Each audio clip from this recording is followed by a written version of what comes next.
Hello, my name is Richard Peña, and I'm a professor of film studies at Columbia University. And it's my great pleasure to introduce some of the films that are playing in this year's edition of Making Waves, New Romanian Cinema, a wonderful series that's been a really important part of New York, and I might say the United States' cinematic landscape for a good dozen years, presenting to us the newest, most refreshing, most challenging works from what is simply one of the most interesting cinemas anywhere in the world today.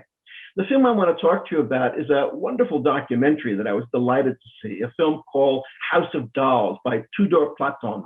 It's a deceptively simple film. On the one hand, you could say that the director decides to spend some time with his grandmother and some of her older 70-year-old plus friends when they're off on a little vacation together. And yet so much more is revealed in the way that he films it and also what we hear. First of all, this is really a kind of extraordinary group of Romanian senior citizens. These ladies are feisty, they're full of wonderful memories, some very ribald memories. Often the talk is quite sexy as they talk about themselves and they talk about their husbands who are now perhaps infirm or perhaps from whom they're separated, some of whom they're still together with. And in a way, giving us a much more complex vision of these women who we might pass by on the street and never get a real sense of just how complex not only their lives, but really their emotional and love lives have been.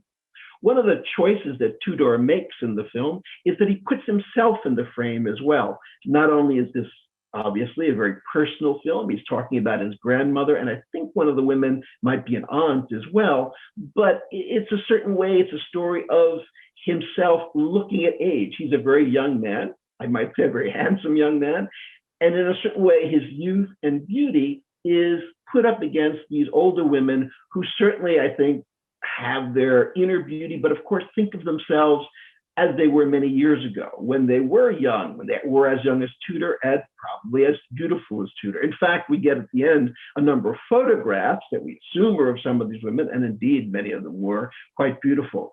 But as one gets older, witness here, you begin to sort of look at your body in a different way and look at it through the memory of what it was. Tudor's presence on screen represents that in lots of ways for these women. There's a sense in which just him being not just the man who's making the film, but actually a participant in the film always provides a kind of counterpoint for their stories and especially their kind of often very frank assessments of themselves. As I said, I found the film very, very moving, very insightful, sometimes very, very funny.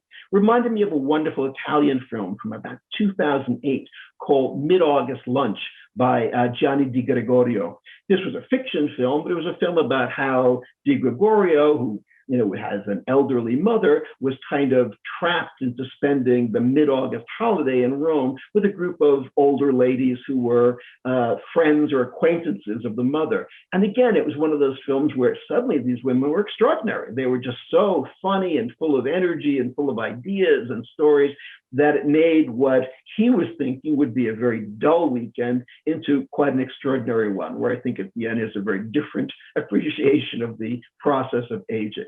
In any event, I know you'll enjoy this film a lot, whatever your age. It's a film that has a great personal, very human quality, because of course it's about something we can all relate to, that process of getting old. And it's done, I think, with a sensitivity and an intelligence that one often doesn't see. Again, a very simple film. When you really think about it, a film done with a great deal of care and I think a great deal of art. Nu vine să cred, m-am măritat la 17 ani și acum sunt îndrăgostită la vârsta asta. Exact ce spuneai tu.